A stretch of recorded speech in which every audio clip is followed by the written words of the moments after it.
यवतमाळमध्ये आदित्य ठाकरे आणि रोहित पवार यांच्या उपस्थितीत ठाकरेंच्या शिवसेनेचे उमेदवार संजय देशमुख यांनी शक्ती प्रदर्शन करत उमेदवारी अर्ज दाखल केला। यानंतर झालेल्या जाहीर सभेत आदित्य ठाकरेंनी शिंदेंची शिवसेना आणि महायुतीवर जोरदार टीकास्त्र सोडले। दुसऱ्या टप्प्यातील उमेदवारी अर्ज भरण्यासाठी अवघे 72 तास शिल्लक राहिलेले असताना देखील शिंदेंच्या शिवसेनेचा यवतमाळचा उमेदवार ठरलेला नाही, यावर टीका करण्यात आली आहे।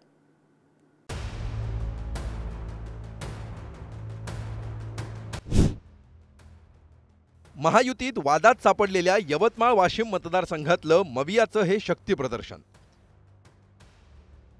आदित्य ठाकरे आणि रोहित पवार यांच्या उपस्थितीत या लोकसभा मतदारसंघात ठाकरेंच्या शिवसेनेचे उमेदवार संजय देशमुख यांनी उमेदवारी अर्ज दाखल केलाय। देशमुखांचा अर्ज भरण्यासाठी यवतमाळ वाशिम मधले काँग्रेसचे नेतेही झाडून उपस्थित होते। महायुतीत ही जागा शिंदेंच्या शिवसेनेकडे असली तरी उमेदवारी भावना गवळींना मिळणार की संजय राठोडांना याचा निर्णय अद्याप झालेला नाही। उमेदवारी अर्ज भरण्याची अखेरची मुदत अवघ्या 72 तासांवर आली असतानाही उमेदवार ठरत नसल्याच्या मुद्द्यावरून आदित्य ठाकरेंनी महायुतीवर टीका केली आहे।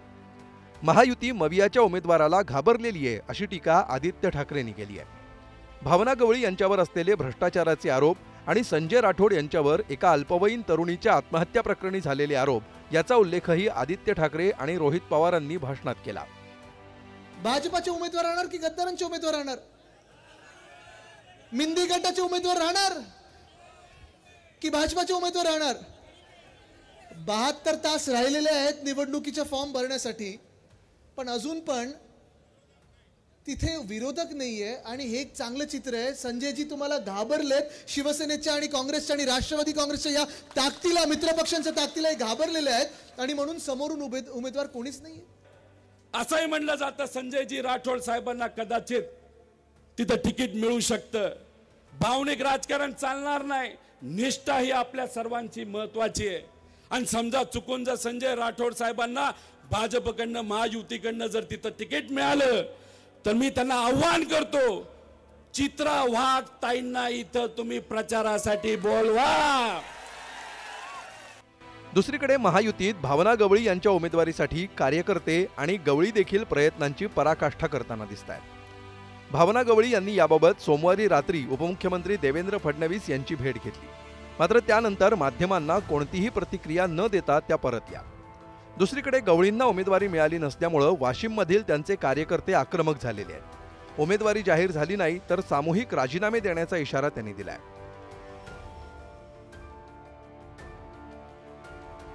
या राड्यानंतर कार्यकर्त्यांनी संयम बाळगावा असं आवाहन भावना गवळींनी केलंय। मुख्यमंत्री एकनाथ शिंदे आणि उपमुख्यमंत्री देवेंद्र फडणवीस योग्य निर्णय घेतील असं त्यांनी म्हटलंय। आम्ही रात्रंदिवस लढतोय भावनाताईसाठी आणि हे आम्हाला आज उद्या तारीख पे तारीख हे असं कामुळे देतात आम्हाला। आमची इच्छा आहे की भावनाताईला तिकीट मिळायला पाहिजे। इथे पूर्ण जर आपल्या केंद्रात जर असेल तर सक्षम महिला जर म्हणाल तर आपल्या खासदार भावनाताई आहे आणि त्यांना जर आज 25 वर्ष त्या खासदारकी म्हणून आहे, खासदार म्हणून आहे आणि त्यांना जर तिकीट मिळत नाही तर हे आमच्या महिलांसाठी खूप अन्याय आहे। आदरणीय आमचे मुख्य नेते शिंदे साहेब आणि आदरणीय फडणवीस साहेब यांच्यावरती माझा विश्वास आहे। जे काम मी गेल्या अनेक वर्षापासून करते आहे आणि विजयी सुद्धा प्राप्त करते आहे, सातत्याने करते आहे, या सगळ्या गोष्टीचा विचार या ठिकाणी निश्चित केला जाईल आणि एक महिला खासदार म्हणून आतापर्यंत जे मी कार्य केलं त्याची दखल पण निश्चित घेतली जाईल, हा मला पक्का विश्वास आहे आणि खात्री आहे। आणि म्हणून मी कार्यकर्त्यांना सुद्धा आतापर्यंत हे सांगत आले की तुम्ही काही गडबडघाई करू नका, योग्य आणि चांगला आपल्यासाठी निर्णय निश्चित होईल। तर यवतमाळ वाशिम मतदारसंघात उमेदवाराबाबत चांगला निर्णय होईल असं महायुतीचे नेते सांगतायत। निर्णय घेतील, शिवसेनेकडे ती सीट असल्यामुळं एकनाथजी निर्णय घेतील आणि चांगला निर्णय घेतील। नाही, आज उद्या देखील 1-2 दिवसामध्ये सुटेल। ज्या ठिकाणी उमेदवार जाहीर व्हायचे आहेत ऑल ओव्हर महाराष्ट्रामध्ये ते देखील जाहीर होतील। आणि सगळ्यात जर आपण विचार केला आणि सध्याचं वातावरण जर बघितलं तर एकनाथजी शिंदेसाहेब, देवेंद्रजी आणि अजितदादांनी जो संकल्प केलेला आहे 45+चा, तर नक्की आम्ही 45+ होऊ असं वातावरण महाराष्ट्रामध्ये नक्की।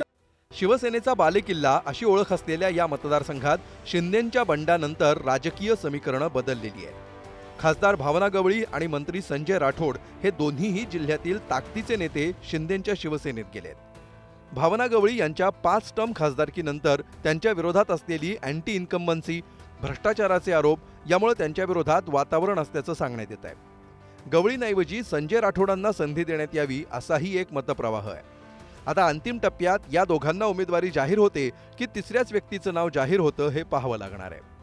महायुतीचा हा तिढा सुटणार कधी आणि सुटल्यावर त्याचे पडसाद काय उमटणार याकडे सगळ्यांचं लक्ष आहे.